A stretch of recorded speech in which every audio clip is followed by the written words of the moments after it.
We are live. Good morning, everybody. Daniel Allison, the average dude. Welcome to First Sip. It's the energy bus, and we've been here for over 345 days. Good morning, Freddie Blanton. Good morning, Daniel. Great to see you live at 7:55. Let's get our mind right. What do you say? Let's get our mind right, Donnie. Hey, I see you made it to the office this morning. How does that feel? It feels like it's going to be a good day. I love it when Freddie comes in singing. It puts me in a good mood. Good morning, Russ Hammond. Great to have Mr. Red Wing Russ on the bus. Red Wing Russ, Red Wing Russ, Red Wing Russ. Man, I want to do cheers all day long for everybody that gets on this bus. You know what I'm going to do? What? First Sip, let's go. Let's get it. Wherever you are, raise your cup and drink it. It'll make you feel better. Goodness. Hey, I've already had enough coffee. I'm gonna put mine down for a little bit. I don't want to come out of my suit, Fred. It's got your hair bouncing. That's what I know. I know. That hair, he gives it a little puff there in the front, and it's the headbanger's ball. Hey, I know I did see Vicky Watts. I did see Vicky Watts in the comment, but I don't see her now. So there's Joe. Technical difficulty. Yeah. Joe, good morning. Buongiorno. You say it, Fred. Whoa, double. Buongiornos. Yeah, like, oh. Look at that. Paul Pap came in with it too. See, I would have definitely misspelled it. Oh, that's unfortunate. Gary, good morning. We're going to get our mind right. It's Friday. Hey, you got big plans for the weekend, Fred?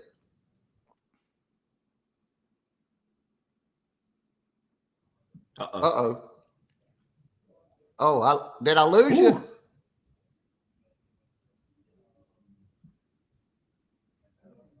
I think we both went black. Uh-oh. Oh, no. Well, that's unfortunate. I hate when we lose Vicky's our connection. Vicky Watts is here. Good morning, Vicky Watts. And I hope we don't have too terrible. It's cloudy outside, so we're probably going to get some feedback, huh? Probably. You know when that technical difficulty happens, you know how I feel? Hang on. I feel like this guy. I do too. It makes me mad. Last week, we did the Energy Hub. We had a great group. I started getting technical difficulties halfway through. You weren't there. We were having technical difficulties. It was a little frustrating. So what'd you do? You moved on, right? We kept the course. And we had some great things that happened. So we made it happen. Hey, I do have something to talk about this morning. Oh man, we're lagging bad, aren't we?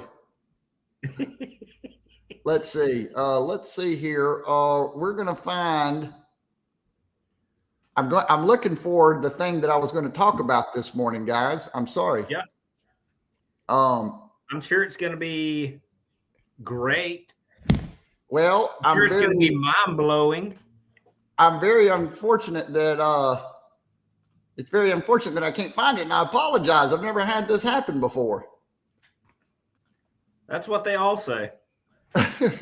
Oh man, this is bad. Oh, hey. I've found it. Whew. Kind of panicked a little bit. Hey, I wanted to know what you thought of this word right here. Cheating. If you don't cheat, are you trying hard enough? That's funny that you said that. W.C. Fields said, anything worth having is worth cheating for. Did he? Who is this guy? Was he in prison when he wrote that? I believe he was. He was a comedian. I believe he was an actor and comedian, old school. But I want to know something. What is cheating? You're an official. We hear cheaters never prosper. You have to blow the whistle and say, hey, you can't do that. what comes to mind when you think what is cheating? Cheating in that aspect would be, hey, I'm calling fouls for this team, and then we get to the other end of the court, and I'm just ignoring everything because I want the other team to win. That would be cheating. Yeah. Hey, I'd love to know. How about on the golf course? You got any golf stories about people cheating on the golf course? I know Paul Pappy has one or two. Grown men with pencils trying to beat other grown men. Yeah, there's a lot of cheating that happens on the golf course. Oh, I hit it out of bounds. I don't remember how to rule that. Maybe I'll just hit it again. I mean, in my mind, and I think you're wired the same way. I remember going to play golf with somebody when we were younger. We played a lot of golf, and this guy was talking, man, I shoot in the 80s every time. I thought, man, he's doing much better than me. So as we went out to the course, I was kind of nervous. We got out there, and I could tell that he was not shooting in the 80s. Yeah. And at one particular point, he teed the ball up in the fairway. Oh, I bet that was he had a good eraser on that pencil, though, didn't he? But to me, you destroyed. Russ Hammond said it. Red Wing Russ, lack of character. I mean, yeah, you may win the golf match, but if you have to do something that cheats you, are you really winning? Are you going to feel good if you cheat in order to make it? I know what it was. How about this? 75 hard. If nobody knew that you cheated, would you have actually done it? And you are the one that has to self-correct yourself. If you're 74 days into 75 hard and you fail, let's say you break your diet, you didn't read your 10 pages, which is what gets people, or you didn't drink your gallon of water, you go back to day one. Even on the 74th day. That's too strict, Freddie. That's too strict. I didn't make the program. You didn't make the program. How about this? The spitball. I was reading about the old, in baseball, it used to be legal to put a little something on the ball. And they would, I don't know what all they would put on it, but it made the ball perform in such a way that the batters couldn't hit it. And it was interesting because this really worked. I always thought, what is the spitball?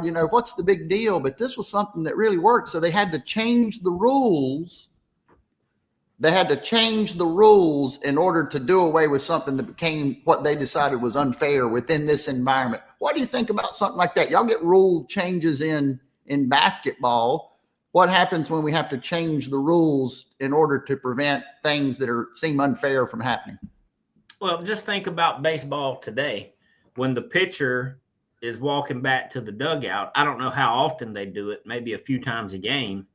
They inspect their glove. They have to take their hat off to make sure they don't have a little bit of that pine tar or some Vaseline in that glove. They get creative to cheat, don't they? One small advantage can make a huge difference. One small advantage. And I think, the world it's not a fair place. What's good for Fred might be bad for me. It might be a great thing for rain. For a farmer might be praying for rain, but the baseball game's going to get canceled. So life is not set up to be fair for everyone. But I do think that it's important to ask ourselves, where are you cheating yourself?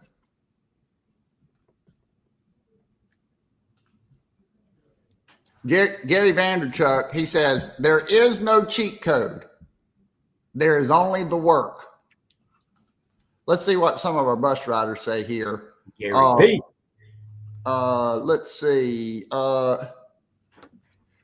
Hey, Gary said, I think I know what WC was thinking when he said that. What was it, Gary? What was it, Gary? We want to know. Let's see what Paul Pappy says.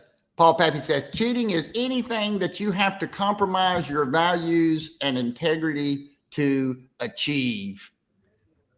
Have you ever seen it? Since we're talking about, hey, where do people cheat themselves? A lot Yes. of times I think it's a workout. I know you do. I was wondering if you'd think about that. Yeah. Tell us how we cheat ourselves within the workout. Well, if you know that you can push yourself harder, I think you're cheating yourself. If you know that we have to go to this line to complete the rep and you stop 2 feet short and count that as a rep, you just cheated yourself. Much less you're not doing what you were supposed to do. At the end of the day, you're just cheating and hurting yourself. Reward without the work. Reward without the work. I forget who said this, but I just read it. He said, anytime you have a surge of dopamine, you feel super fantastic, but you didn't put in the work to earn that feeling. That is a recipe for disaster. Maybe it leads to addiction. Maybe it leads to pleasure chasing. But anytime you feel good and you haven't had to do the work, that's not a win. You're not building. What about John Wooden, the legendary coach of the UCLA Bruins? He said, the true test of a man's character is what he does when no one's watching. The true test of a man's character is what he does when no one's watching. I know for me, when we talk about frequency, and I'm talking about dialing it in, right? Getting in alignment. When we are granular with our personal development, we don't allow ourselves these little slip ups, these little things of energy. Man, so what, Fred? I didn't cross the line. I didn't touch the ground, and I was supposed to touch the ground. It just takes a little bit of energy, a little bit of our personal power. It takes that away. It leaks out when we cheat ourselves. Yeah. I think Gary's a Coldplay fan. Why? Because he said, don't go to concerts with your opposite sex coworkers or employees. That is not related to you. You remember a few months ago? The Coldplay concert? Woo! Cheaters! Got him on the kiss cam. Oh, it's not my wife. Sorry. Yeah. That is what not to do. And that would be an example of cheating. But I think it's interesting. I think that there are things that maybe we're cheating ourselves on sleep. Maybe we're cheating ourselves on physical exercise. But we're not doing the things that we know that we need to do, so we're cheating ourselves. Maybe we're cheating the people that love us the most by not spending time with them that it requires. Oh my gosh, good one. Cheating them at a time. You know, maybe it's like you said. I've got a few more written down here. It's in the gym. It's with our diet. So it's on a personal level, but it's also an altruistic level. It's reaching out. Hey, I did what you said yesterday. I reached out to somebody that I hadn't talked to in 6 months, and that went good, right? Like re-pinging these nodes, these people. We have a network. We meet these people. And sometimes we need to, hey, remember me? And that always goes good. It always goes good. And as salespeople, especially business development folks, we need to be having conversations. Yeah. What if they say, no, I don't remember you? Hey, that's an opportunity to feel that and to think quickly on your feet. Hey, that's not the first time that's happened. Yeah. I mean, not many people do. I am the average dude. Exactly. Yeah, and I do play that card pretty regular, right? I mean, it gives you a way to kind of pretty regular. Oh Lord, hey, we're 15 minutes in, and these bus riders need a final thought before we get off to our weekend. I mean, this year's flying by. We've done this every single weekday for the entire year, Fred Blanton. Yeah. Final thought is a question. Who wants to be a pumpkin eater? Cheater, pumpkin eaters. Nobody on this bus. We will see you next week. Have a great weekend, and let's roll. See you, Fred.